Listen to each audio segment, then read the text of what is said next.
Hello friends, अगर आप जानना चाहते हैं कि आप कैसे अपने एक्स को भूल सकते हैं, कैसे अपनी ज़िंदगी में आगे बढ़ सकते हैं, तो यह वीडियो आपके लिए है। पर मैं आपको इस सवाल का जवाब दूं उसके पहले आप हमारी इस चैनल को सब्सक्राइब कीजिए ताकि आगे फ्यूचर में हम आपके साथ ऐसे और वीडियो शेयर कर सकें। अगर अभी आप एक ब्रेकअप के थ्रू गुजर रहे हैं तो मैं समझ सकता हूं कि आप क्यों अपनी एक्स को भूलना चाहते हैं, क्योंकि अगर आप अपनी एक्स को भूल गए तो आप ये भी भूल जाएंगे कि आपने उनके साथ क्या समय बिताया है, आपने उनके साथ क्या किया है, उन्होंने आपके साथ क्या किया है और ऐसी क्या गलतियां हुई हैं जिसकी वजह से ये रिलेशनशिप इस पोजीशन पे पहुंची है।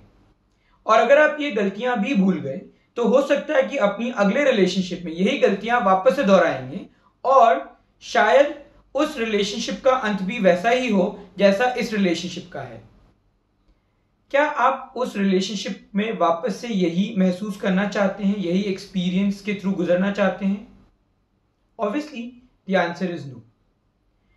मैं समझ सकता हूं कि जब मैं आपसे ये कह रहा हूं तो भी आपके दिमाग में चल रहा होगा, पर वो तो बात की बात है। अभी जो मुझे तकलीफ हो रही है, अभी जो मुझे बुरा लग रहा है, उसके बारे में मैं क्या करूं, कैसे मैं अपने इस फीलिंग्स को मैनेज करूं। इन फीलिंग्स को मैनेज करने के लिए आप बहुत सारी चीजें कर सकते हैं, पर उसमें सबसे पहले ये जरूरी है कि आप माने इस बात को कि आपकी रिलेशनशिप खत्म हो चुकी है, that it is over now. This is important because जब तक आप ये बात नहीं मान लेते हैं तब तक अपनी जिंदगी में आगे बढ़ना बहुत डिफिकल्ट है। अब सवाल यह है कि आप ये कैसे माने, क्या आप ऐसा करें जिससे आप अपने आप को मना सकें कि ये रिलेशनशिप खत्म हो चुकी है।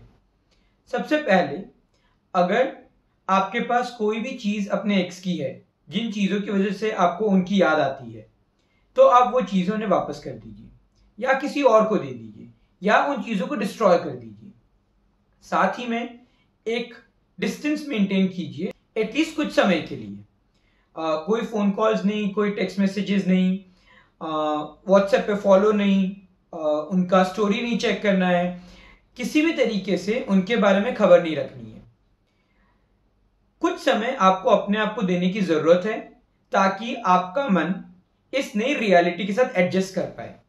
अगर आप अपने आप को वो समय नहीं देते हैं तो वो एडजस्टमेंट करना थोड़ा डिफिकल्ट हो जाता है।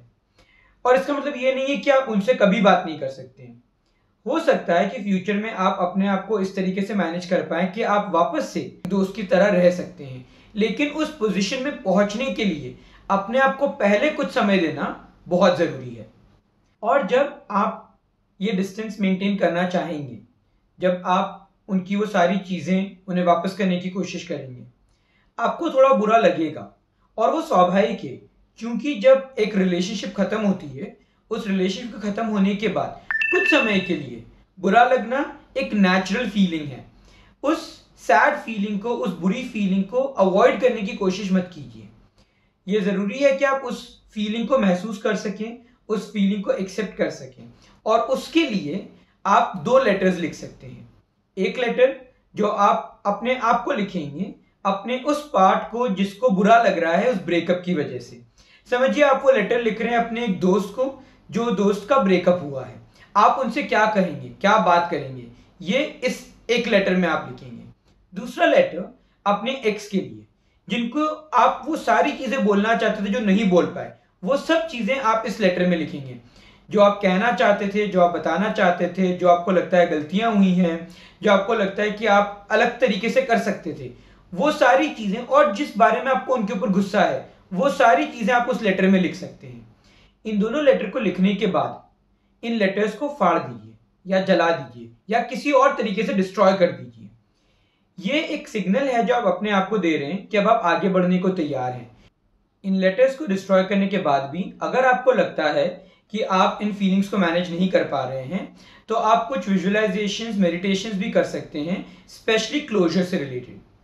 जब आप एक क्लोजर मेडिटेशन करते हैं तो आप अपनी जिंदगी में जितना भी पुराना गुस्सा होता है, फ्रस्ट्रेशन होता है, जो शायद उन लेटर्स को डिस्ट्रॉय करने के बाद भी बच गया है, उसे आप अपनी जिंदगी से बाहर निकाल पाते हैं। और इन सब के बावजूद अगर आपको लगता है कि अभी भी आप इमोशंस को मैनेज नहीं कर पा रहे हैं, अभी भी आप अपनी जिंदगी में आगे नहीं बढ़ पा रहे हैं, तो एक मेंटल हेल्थ प्रैक्टिशनर के साथ कंसल्ट करें। मैं उम्मीद करता हूं कि हमने इस वीडियो में जिन टिप्स की बात की है उन टिप्स की वजह से आपको कुछ मदद मिलेगी, आप उन्हें अपनी ज़िंदगी में अप्लाई कर पाएंगे और अपनी ज़िंदगी में आगे बढ़ पाएंगे। अगर आपको ये वीडियो पसंद आया है, अगर इस वीडियो ने आपको किस तरह से मदद की है, या अगर आप अपने दोस्तों में किसी को जानते हैं जिनको अभी ब्रेकअप की वजह से तकलीफ हो रही है, तो आप इस वीडियो को ज़रूर शेयर कीजिए अपने दोस्तों के साथ, अपने कलीग्स के साथ, और हमारी इस चैनल को फॉलो कीजिए। Thank you.